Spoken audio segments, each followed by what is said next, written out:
Let's get started.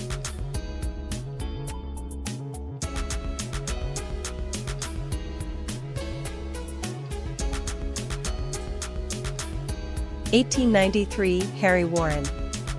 Composer, lyricist.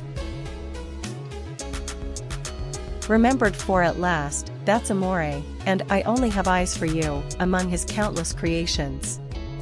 He used to play the piano in cafes and silent movie houses.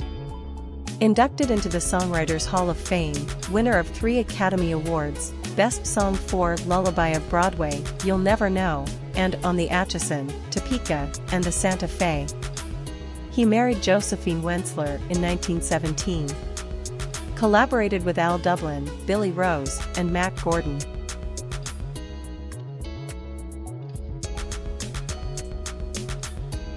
(1898) Baby Dodds. Jazz drummer. He played with Louis Armstrong. He taught himself to play the drums at the age of 9. His first performance was alongside Bunk Johnson near New Orleans. In this series, we're paying homage to the musical legends who were born on this day. From rock and roll pioneers to jazz greats, we'll take a closer look at the lives, careers, and legacies of these talented artists.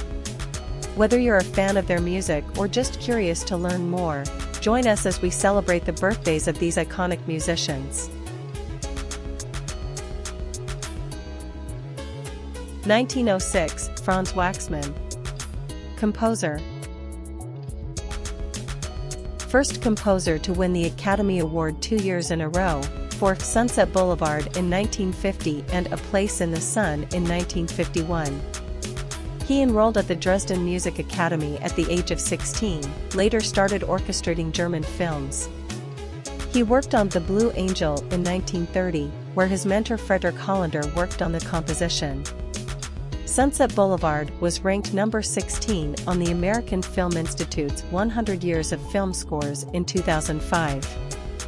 His wife, Alice Shachman, died in 1957. He honored her with the oratorio Joshua in the late 50s. He collaborated with Alfred Hitchcock on his films Rebecca, 1940, and Rear Window, 1954. 1945 Lemmy Kilmister. Rock singer, bassist, singer. From the band Motorhead, he collaborated with other artists over his 5-decade career. In the 1960s, he joined one of his first bands, the Rainmakers, and the Motown Sect.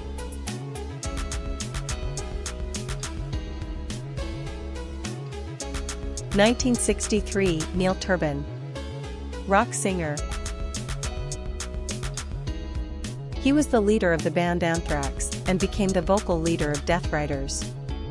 Initially part of the bands AMRA, Wrecking Crew, and New Race. He covered Jimi Hendrix on his solo album, Metal Mayhem Music. If you remember anyone on this list, let me know. Which one is your favorite? To learn more, take a look at the description of this post. Remember that if you like the content, you can share the link, subscribe, and give it a thumbs up. This was a program for Music and Life by Karlos M. Created by Rune KM Productions.